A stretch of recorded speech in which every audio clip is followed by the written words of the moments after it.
Sir. Ya, waalaikumsalam warahmatullahi. Ya, I'm silakan. Hasha Hamimi, and today I want to interview you about Undi 18. I want to hear your opinions about this matter. Okay, first of all, regarding the the right for the 18 above adolescents, teenagers, it could be to participate in elections as a voters. And currently, the current situation in Malacca election, we are referring on 20th of November. There's one girl from UiTM Malacca, 18 years old, and she has been appointed as a candidate to contest in the elections. So this is the right time for the adolescents. Not only because referring to the federal constitution, yeah, Article 5 to 90, freedom of speech, and really choose your own school of thought. Yeah, so you have right as a Malaysian to not only to participate or contest, also involved or including voting. Yeah. So you should have your own responsibility as a Malaysian. This is your country, this is your nation, and what is your contribution? Because you are young adult, so you have what you call right, and also your own responsibility towards the country and adolescents, because you want to voice out. When you want to voice out, you want to bring up your issues. Could be your mindset, blueprint, vision, things like what is your hope, what is your it could be adolescents intention. So you need someone to become as a representative to hold a position. It could be as a member of parliament, or also it could be adon, senator, this and that. But for me personally, 18 years, when we talk about leaderships, after all, we should make sure that if you want to hold that kind of position, it could be as a member of parliament, politician, you should have knowledge. You should know what is leaderships, what is how to handle crisis in terms of decision making, in terms of soft skill, in terms of communication skills, in terms of dealing with people, communication, negotiation, bring up the issues, the people's issues, right? So for me, that is your right. And referring to the Dewan Rakyat in the our parliament. So umur untuk 18 tahun mengundi ni, I'm referring to the federal constitution, the highest constitutional in Malaysia, which is 18 years boleh telah dipinda perlembagaan negara perkara 119 kurungan 1, 18 tahun boleh mengundi. Dulu tak boleh. So dalam Perlembagaan Persekutuan di Malaysia, satu-satu undang-undang paling tinggi di Malaysia adalah Federal Constitution. Perkara 119 kurungan 1, had usia mengundi rakyat Malaysia telah diturunkan kepada 18 tahun. Sebelum ini 21.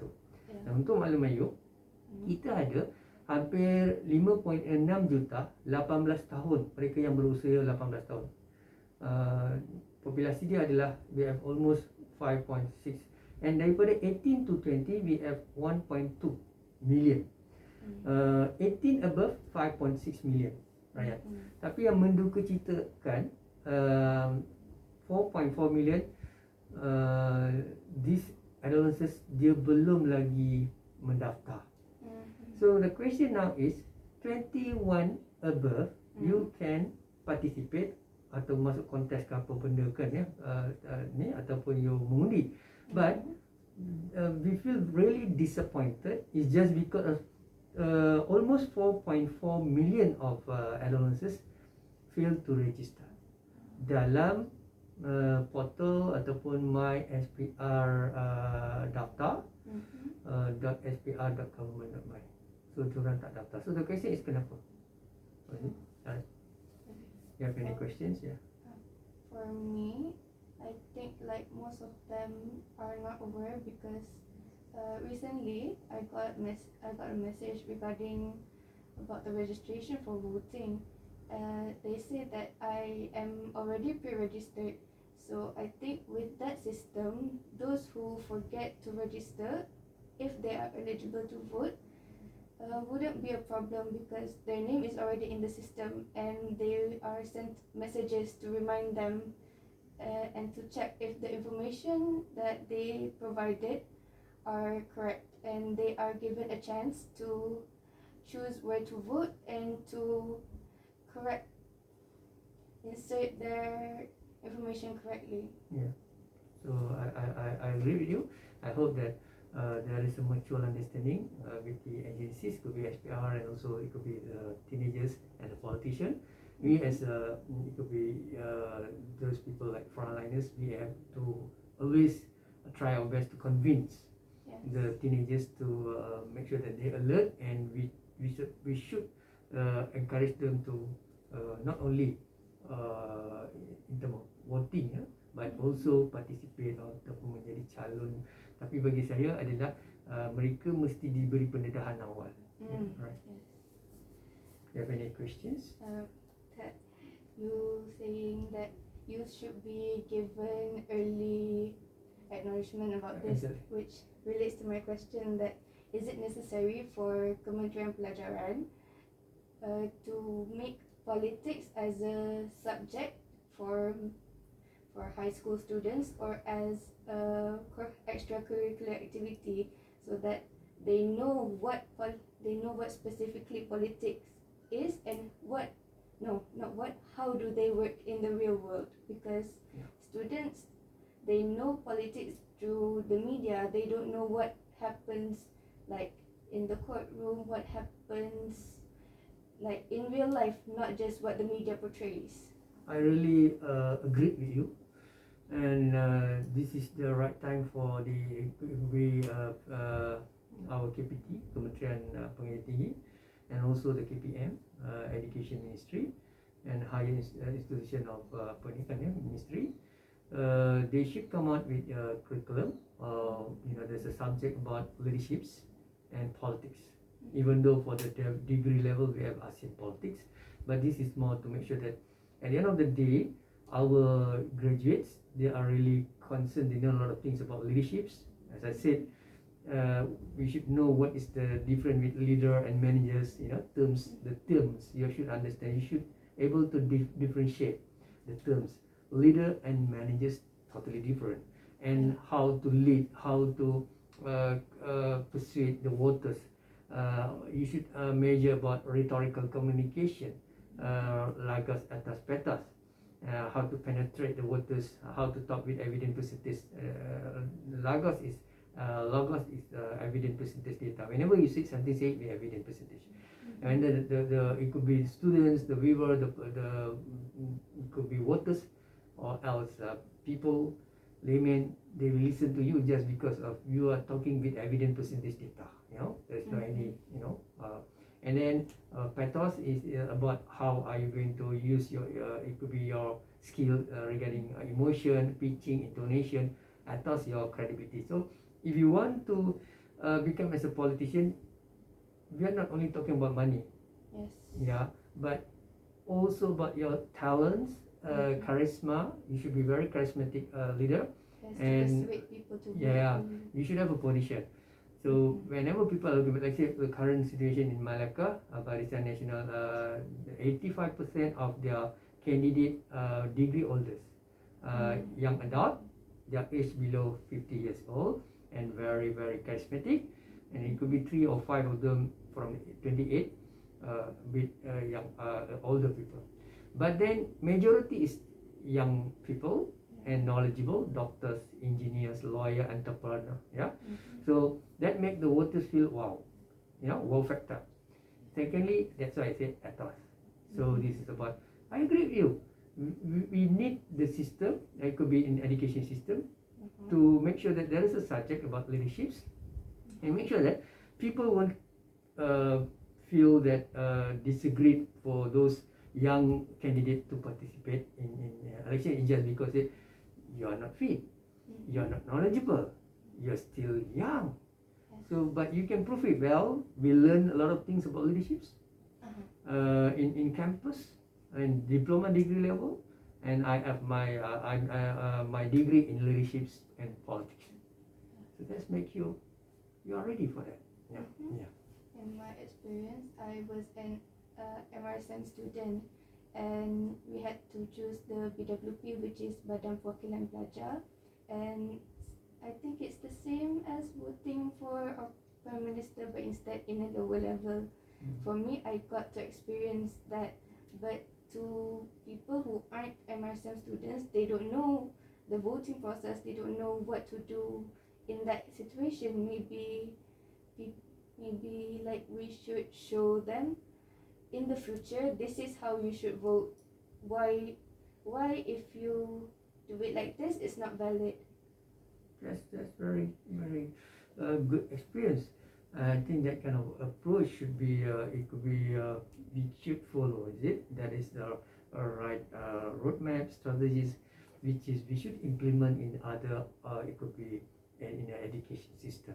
So that is a problem with our system, because when actually we are talking about first class mentality, third class mentality. For those like developed country, for instance, America, Australian countries, could be Russia, Japan, China, they always think outside the box, critical thinking, and they advance in it could be not only we are talking about technologies, but also about it could be education system, thinking style. Yes. So depends when you share with me your value, your experience regarding as an alumni in MRSM, then you say, look here, I have my experience in our system, but if you make a comparison or you compare with the it could be Malaysian primary school, secondary school, totally different. So why this thing happened? Yeah, it's just because of the leader's mindset. It could be the minister's mindset. Are these people ready? Yeah, it's nothing to do with the range of age. It's all about the IQ. Yeah, if you make we compare with those students from Harvard, it could be business schools, it could be others, international institutes. So it's all about your capability to think outside the box and come out with very interesting, innovative. It could be a blueprint or your agendas. So that will make you advance. Yeah. I would like to ask, do you believe that today's youth are ready to make a sensible decision about their country's leader?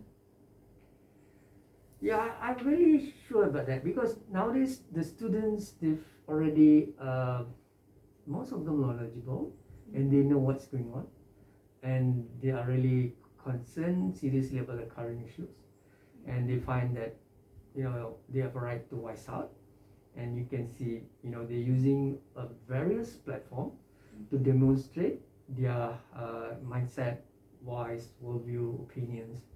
Not only we are talking about rally, but also they're using all the new medias, Twitter, it could be Facebook, Instagram, and they try to convince or voice out, bring up the issues. So they know what to do, but we are still waiting for the SPR to declare. I heard by probably 1st September 2022, next year. So automatically 18 above, you have a right to vote, but there is a process, you have to wait. Yeah, It's not like you can riot and then the government will give you what you want instantly. actually this is our right as a taxpayer money. You as teenagers, you are paying tax. You see, you are spending your money, and there is a tax. Yeah, as a taxpayer money, we are paying tax for the government. So the government generate money from taxes, right? So we have a right to ask questions. We have a right to share our values. Doesn't matter the range of age, but you're Malaysian. So in this sense, you can propose, you can share your value, you can voice out, you can bring up the issue, you can use various mediums, and people cannot condemn you, criticize you, and give you pressure. Look here, you don't have right to talk. You as a teenagers, you should become a follower. That's very wrong. Yes. So we as a Malaysian, this is our country. We try our best to work together as a Malaysian, and try to share our value. Not necessarily all the leaders they are brilliant. For instance, the current issue about we are facing with you know the price of goods or item increase, isn't it? So harga barang naik. So the ministers from Kementerian Perdagangan apa ni dalam atau ACP ni, hal pengguna ni, what happened is the statement or else the keywords, he don't know how to talk in front of the media. This is a crisis. He don't know how to handle crisis. Kenaikan harga barang adalah krisis besar. Actually, the Prime Minister should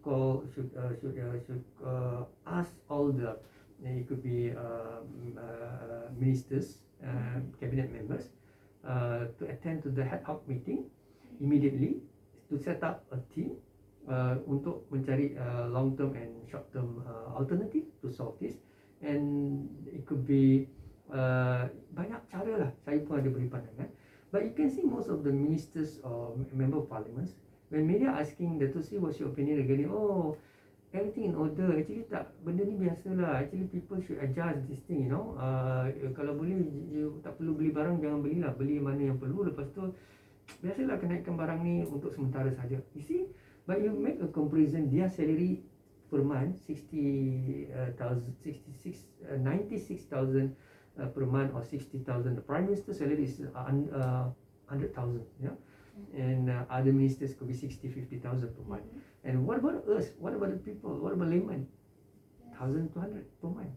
And it could be 300. It could be 5,000. You see? But you can see the gap. And these people simply they come up with that kind of statement. So if we as a adolescent teenager, we have a right to voice out. They say this is our country. This is our right. We want you to do something because you are the one. You want to become as a prime minister or member of cabinet, as a member of parliament, and now you say that you asked us to follow your mindset. This is very wrong, which is we are under pressure. You see.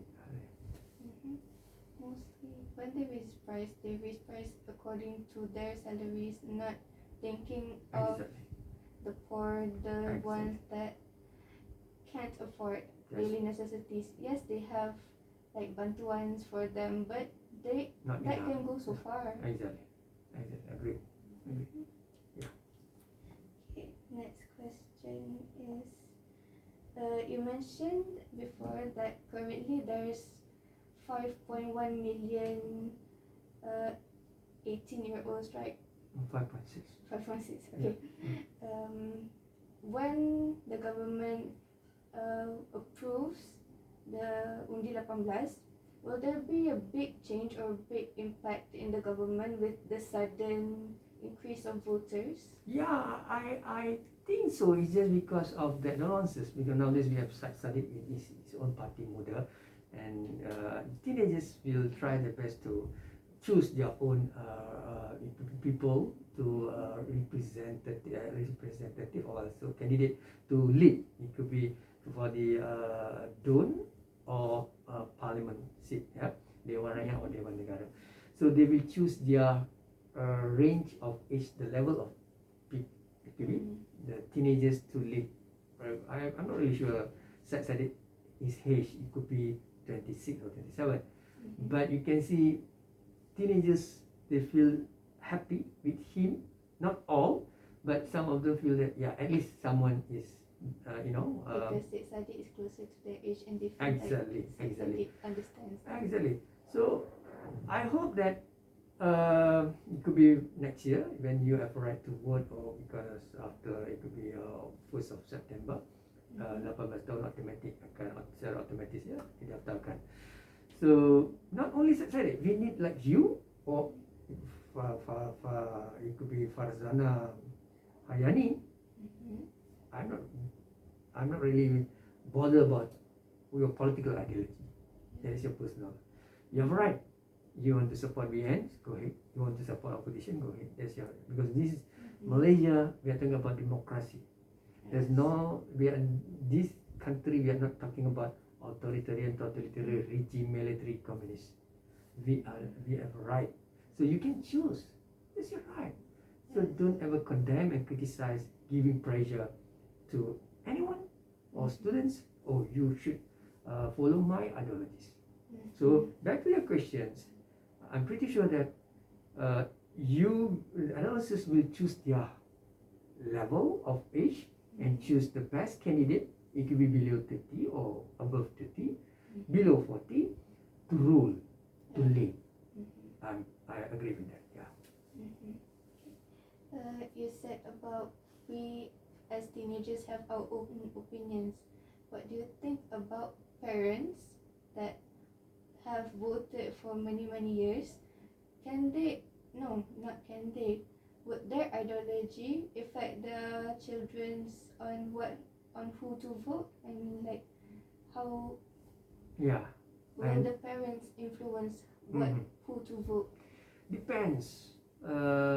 Depends on, it could be sometimes not only the husband, he have his own ideology. He will try to persuade his wife. Or else the wife is better than him, knowledgeable. The wife will persuade the husband. So depends on the situation in terms of parenting skills, in terms of it could be communication, ideologies. If we the parents, they are extremely supporting to the it could be B and UMNO, let's say, yeah. So they will influence the children. Mama nak you support UMNO, ya. Kita jangan support pembangkang, things like that. Ataupun mama papa, it could be the parents support the opposition, DAP, ya.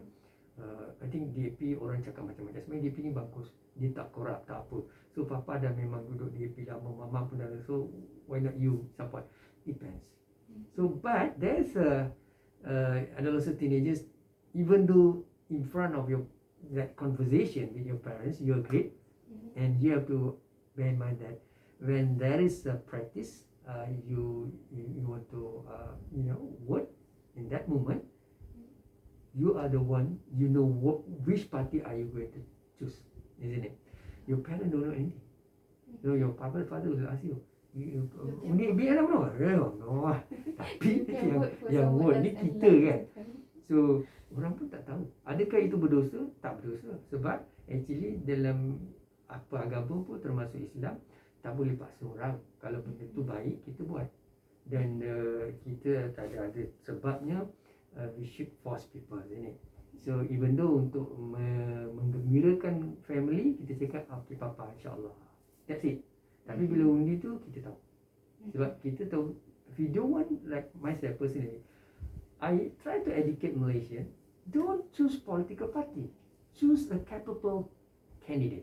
You see, we have politicians, they have their own intention, or as political party, it could be BN, opposition government, PKRD, AP, Amanah, VF, it could be Bersatu, PAS. It's just we are talking about political party, but then as a Malaysian, we should choose a quality charismatic leader. Yes. Yeah, don't bother about political party. Look at this UMNO, it could be candidate. Are these people capable? And then make a comparison with past candidate, and then you make another comparison, study research about DAP, and choose the best. So I think it could be the coming election, both opposition government, they won't get 2/3 majority. It's very difficult. It's very difficult. We have 222 parliament seat in Malaysia, 222, but they need simple majority 2/3. So at least 1-1-2, yeah, or 1-1-4. You see, nowadays it could be a political scenario. It's very hard or difficult to achieve to 130 seat parliamentary seat. It's very difficult. So that's why dia orang lompat parti. Ya, dia tak ada sokongan kuat. For those days, ya, BN they have solid majority 130-140. Yeah, so they can do whatever they want. But nowadays very difficult. But when we talk about Malacca situation, yeah, they managed to get 21 seat daripada 28. It's very strong. Why? But their luck. but I can say that it's about reform. BN UMNO letakkan 85% orang bijak, pandai, there's no any corruptions, abuse of power, very transparent, and furthermore because of political conflict, the voters feel very disappointed, and then yang keluar mengundi itu tak sampai 80%, keluar 65%, 20%, 20% of teenagers tak keluar mengundi di Melaka. So that is the factor kenapa BN menang. Tapi whatever is, BN menang tetap menang lah. You tak boleh persoal. Ada orang tanya saya, alah BN menang actually bukan bagus sangat sebenarnya, orang ramai tak. My question is, dia sudah menang. So you dah cakap apa? You kalah. You sudah kalah. So you jangan kecewa sangat lah. Actually for me, kalau PH menang pun dia akan menang juga, walaupun satu undi.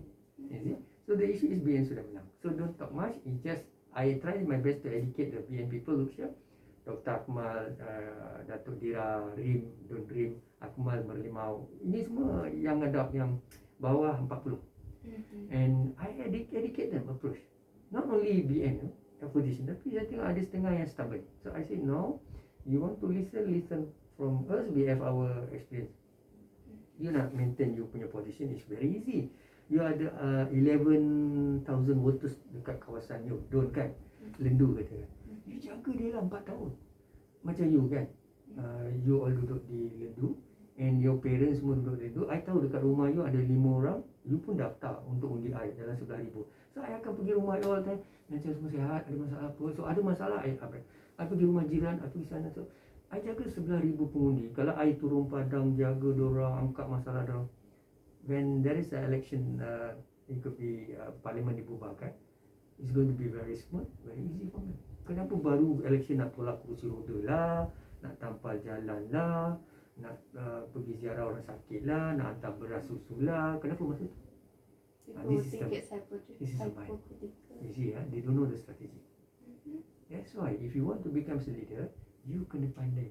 Dia 4 tahun lagi election. Daripada sekarang you dah bergerak. You bergerak macam mana? Use your Facebook, you create your blogs and try to let's say you want to arrange a program, charity program or delivering speeches for the teenagers, adolescents, tuition class, free tuition class. So you groom yourself and try to enhance your image and reputation among the people and voters.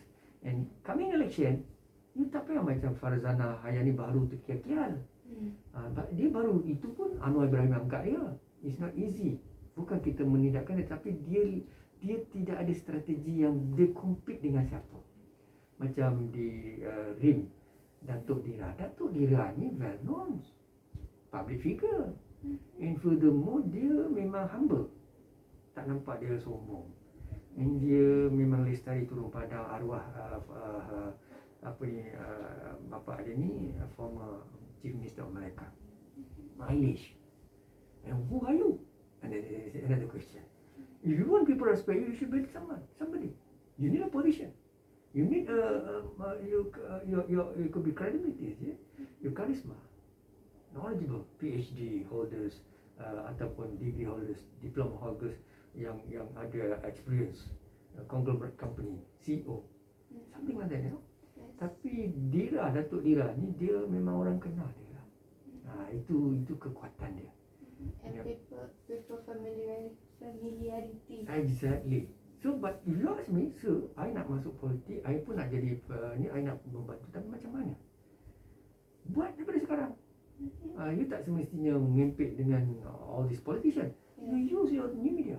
You buat di Kelemak, you buat di Lendu, program tuition percuma, and then you pergi sana, you pergi sini, nanti orang akan support you, and then furthermore orang akan kenal nama you. Oh, trending masuk kepala dia.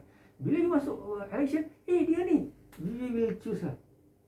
You see, so you need to win people's heart daripada awal. Exactly. So whatever you do it with your smart work, and you should have your vision. Yeah.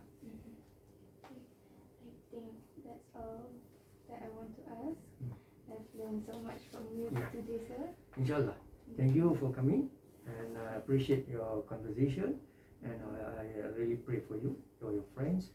You can achieve your higher level in education, and one day you can become as a leader. And when you're talking about intersection research, all these things is not only about achieve good grade for CGPA, but also about your tribe, your future, and do the best for us. I always try my best to convince the adolescents, look here, don't ever talk about such a date. I want you to become one of a good leader in future. We need more people. Adik ni kadang-kadang you terlalu taksub dengan dia, susah. So kita perlu ramai orang.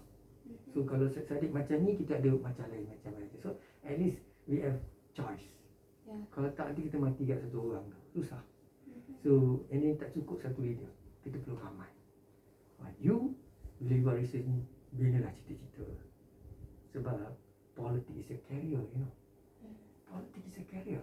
Ramai orang ingat politik, sebenarnya itu career. Macam lawyer, doktor, engineer. Sebab itulah orang tak nak letak jawatan. You tengok politician mana dia letak jawatan. Mahathir tak nak letak jawatan, Anwar tak nak letak jawatan, Lee Kin Siang tak nak letak jawatan, Tengku Adnan tak nak letak, bosku tak nak letak jawatan, Zaid Hamidi tak nak letak jawatan. So what that mean? Politics is a career. Good money. Adakah you kejar duit? No. You nak bantu masyarakat. You need a power to make a change. And when you want to make change, after all you need a position and you need money. That's why lah gaji dia 60,000, 70,000. Lagi banyak duit you ada, lagi banyak kekuatan pangkat you ada, you boleh pergi jauh, you boleh bantu banyak orang. Kalau setakat you jadi student, setakat jadi pensyarah, macam mana nak bantu orang? Setakat mana you boleh bantu? Boleh lah, tapi setakat kemampuan kita. Tapi kalau kita politician,